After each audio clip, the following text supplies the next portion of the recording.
অসমৰ জ্বলন্ত সমস্যাসমূহৰ ভিতৰত অন্যতম সমস্যাটো হৈছে নিবনুৱাৰ সমস্যা। আমাৰ অসমত নিবনুৱা সমস্যাই যুৱক যুৱতীসকলক হাহাকাৰৰ সন্মুখীন কৰি তুলিছে। তেনে ক্ষেত্ৰত আমাৰ কিছুসংখ্যক যুৱক যুৱতীয়ে নিজে সংস্থাপন কৰাৰ অৰ্থে অসমৰ বাহিৰত গৈ হ'লেও কাম কৰি আছে। তাত তেওঁলোকে এবছৰ বা দুবছৰ থাকি ঘৰলৈ উভতি আহে। ঘৰত আৰু 2 মাহ বা 3 মাহ থাকি আকৌ অসমৰ বাহিৰলৈ গৈ কাম কৰি থাকিব লাগে, যিটো সংস্থাপন স্থায়ী বুলিব নোৱাৰে। গতিকে আমি স্থায়ী নিজকে সংস্থাপন কৰিবলৈ হ'লে আমি কিছু চিন্তা চৰ্চা কৰি ঘৰত থাকিয়ে উপাৰ্জনৰ পথ উলিয়াব পাৰোঁ বুলি ভাবোঁ। গতিকে এই ক্ষেত্ৰত আমি কিছুমান কথা উপলব্ধি কৰিব লাগিব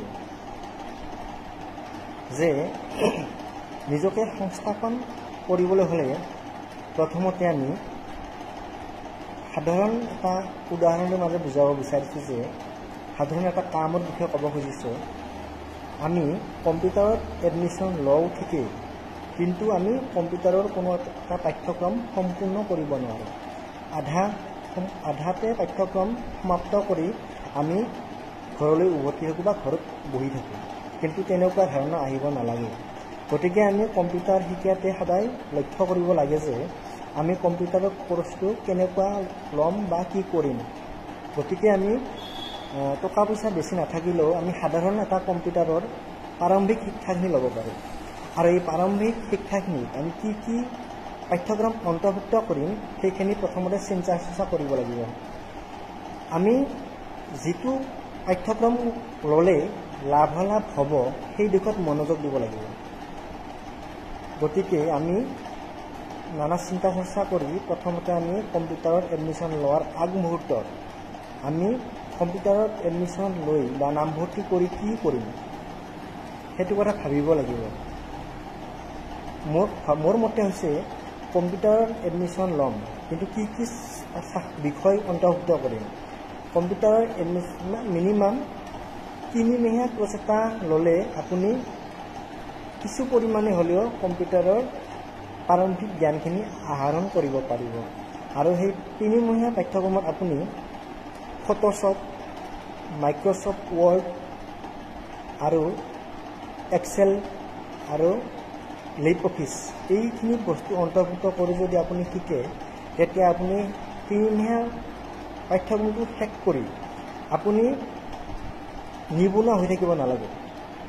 আপুনি নিজে সংস্থাপন হ'ব পাৰিব।